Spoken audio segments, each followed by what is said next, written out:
திருட போன இடத்துல திருடன் விபரீத முடிவை எடுத்திருக்காரு. திருடனை பார்த்தவங்க வீட்டுக்குள்ள வச்சு பூட்டினதுனால போலீஸ்ல சிக்கிடுவோம் அப்படின்ற ஒரு பயத்துல இந்த விபரீத முடிவை எடுத்திருக்காரு. உடலை மீட்டு வேலூர் வடக்கு காவல்துறையினர் இப்ப விசாரணையும் பண்ணிட்டு இருக்காங்க.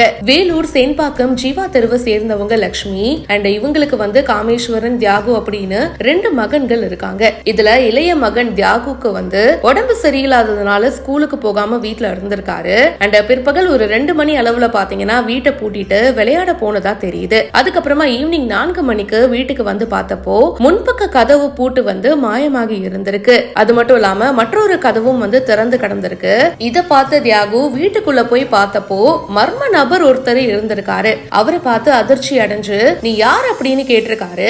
அதுக்கு அந்த நபர் உன்னுடைய உறவினர் அப்படின்னு சொல்லியிருக்காங்க. இதனால இவருக்கு சந்தேகம் வந்திருக்கு. சோ தியாகு பாத்தீங்கன்னா வெளியில போயிட்டு கதவை பூட்டி இருக்காரு. அப்புறமா அக்கம் பக்கத்துல இருக்கிறவங்களுக்கும் தன்னுடைய அம்மாவுக்கும் போன்ல தகவல் தெரிவிச்சிருக்காரு. லட்சுமி இத பத்தி வேலூர் வடக்கு போலீஸ் ஸ்டேஷன்ல புகார் கொடுத்திருக்காங்க. அதன் பேர்ல இன்ஸ்பெக்டர் ஸ்ரீனிவாசன் மற்றும் போலீசார் சம்பவ இடத்துக்கு விரைந்து வந்திருக்காங்க. கதவை திறந்து பார்த்தா அந்த திருடன் விபரீத முடிவை எடுத்திருக்காரு. அவருடைய உடலை போலீசார் கைப்பற்றி அரசு மருத்துவமனைக்கு பிரேத பரிசோதனைக்காக அனுப்பி வச்சிருக்காங்க. அந்த வீட்டுல பீரோ உடைக்கப்பட்டு அதுல இருந்த பொருட்கள் எல்லாமே சிதறி கடந்திருக்கு. இன்வெஸ்டிகேஷன்ல அந்த நபர் திருப்பத்தூர் மாவட்டம் கடாம்பூர் பகுதியை சேர்ந்த பூபதி அப்படின்றதும் பல்வேறு திருட்டு வழக்குகள்ல தொடர்புடையவர் அப்படின்றதும் தெரிய வந்திருக்கு. இத பத்தி போலீசார் சொல்லும் போது பூபதி மேல திருட்டு வழக்குகள் நிலுவையில இருக்கு. லட்சுமி வீட்டுக்கு திருட போனப்போ அங்க மாட்டிக்கிட்டாரு. போலீசார் கிட்ட சிக்கி விடுவோமோ அப்படின்ற ஒரு பயத்துல அவர் வீட்லயே பாத்தீங்கன்னா இந்த மாதிரி ஒரு விபரீத முடிவை எடுத்திருக்காரு. இந்த சம்பவம் பத்தி மேல் விசாரணையும் நடத்திட்டு வரோம் அப்படின்னு சொல்லியிருக்காங்க.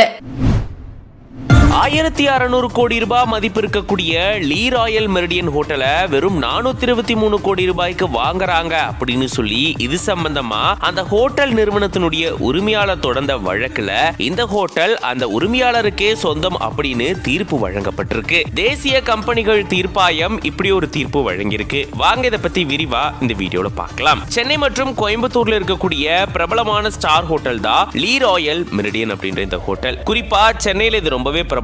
பெரிய பெரிய விஐபிகள் இந்த ஹோட்டலுக்கு போறது வழக்கமா இருக்கு. குறிப்பா நிறைய திரைப்படங்கள்ல கூட இந்த ஹோட்டலை நம்ம பார்த்திருக்க முடியும். இந்த சூழல தான் சமீபத்துல இந்த ஹோட்டல் நிறுவனம் சுற்றுலா கழகத்துக்கு செலுத்த வேண்டிய டிராவல் டாக்ஸ் ஆன 18 கோடி ரூபாயை இவங்க செலுத்தல அப்படின்னு சொல்லி நீதிமன்றத்துல வழக்கு தொடர்ந்தாங்க.